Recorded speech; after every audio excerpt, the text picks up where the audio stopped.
Christians are struggling with the question of, can you be a Christian in Greek? So you all need my help. As a non-Christian, let me help you answer this question. As a non-Christian, I don't know why it even matters, because clearly if we can let people in the pulpit pastor who have babies all over the country, I mean, does it really matter? Like, at this point, it's like, do you, right? Because we have these scriptures, we have this Bible. I don't know that a lot of people will take them extremely seriously. I mean, there are some. My dad's a preacher. I think he takes this stuff very seriously.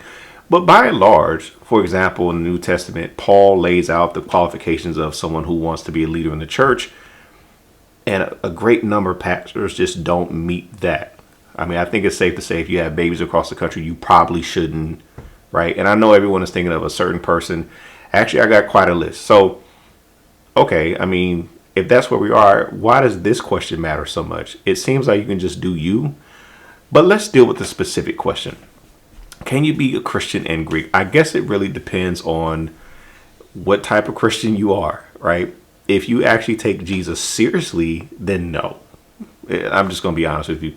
You can't actually reconcile your ritual book with the scriptures. So Jesus says, if you're going to be my disciple, you have to hate your mother and your father. Well, he doesn't mean literally hate them. He just means your devotion to me must make everything else look like hatred. Like, you got to be that committed. You got to be, you know what I'm saying? Okay. You can't reconcile that, fellas, I won't call names, with you're going to kneel at an altar, eat foods prepared by the gods for the men in this frat, and then talking about fill in the blank, your frat is the light of the world. Well, Jesus can't be the light of the world in your frat. I'm sorry.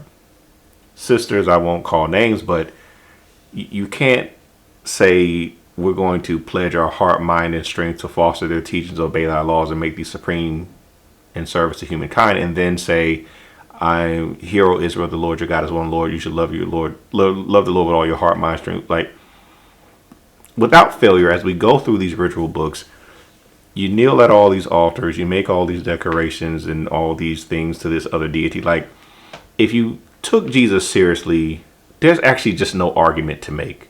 But again, since y'all don't really mean it no way, like, it doesn't matter. Like, look, I'm not a Christian. I don't care. Y'all can like do what you want. I'm just saying, if you want a non-Christian's view, I'm trying to help you. This is from the outside looking in. I mean, I don't think it matters that much. You can just do you. But the notion that you can hear Jesus saying, I demand this devotion and loyalty, and do all that, it just doesn't quite go together. And you might say, well, some of these things are just, we don't really mean them. It's not a big deal. And I would submit to you that if I were married, I could say to my spouse, hey, I'm doing X, Y, Z. These things may look funny or, but I'm not being unfaithful. But just not being unfaithful probably isn't enough. I should probably provide some assurances because I love my spouse. I'm not going to do anything that even looks like unfaithful. I'm not even going to, put them in that position. I'm not going to do things that might be misconstrued or confusing. I would think the same thing here. Now, to be fair, when we talk about oaths or idolatry, right? I did undergrad at a really big school that has a big football team. And I think some people quite seriously worship that football team. Well, that would be idolatry. The difference is the football team never demanded idolatry. It never said you have to say these things that would indicate allegiance and worship. It never said kneel at this altar. It never said do any of those things. Now, people can still have worship for these things, but these organizations, again, read your ritual book, are literally asking you to do these things.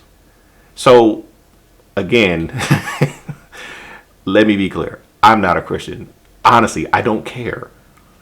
I'm just saying, if we're talking about modern Christianity in the United States, the question doesn't matter because I don't think there's a whole lot of standards anyway because, do you? So, yes, you can read Jesus saying those things and still kneel at your altars and do all your rituals. Keep in mind, the apostles spent a great deal of their time combating Greek mystery religion. And these Greek mystery religions, they have their secret ceremonies and rituals They have their certain colors that they wear. Like, this all sounds very familiar, right? So how do you reconcile if you take this seriously, right? Like if we take Jesus seriously, you can't pledge devotion to anything else. You can't kneel at your altars. You can't take these oaths. And I would even say, look at early Christians. They didn't pledge allegiance to the state. And now it's just sort of like nobody even considers it at all that people pledge allegiance to the flag and the state. I don't think if you take Jesus seriously, you can pledge allegiance to the state. You couldn't do that. If you really actually take this Jesus guy seriously, no, you don't pledge allegiance to the state. All allegiance is here. Now, you can, as he says, give to Caesar what's Caesar's, sure. But allegiance? I don't think you can actually do that. Again, I'm not a Christian. I really don't care. I'm probably not coming to your church anyway.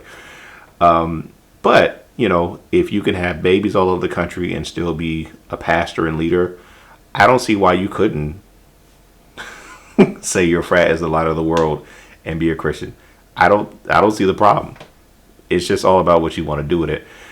At a certain point, I would say this. Just be honest. Again, I don't have a dog in the fight. I'm not a Christian. But just be honest and say, look, I hear everything the Bible says. I know what the apostles say.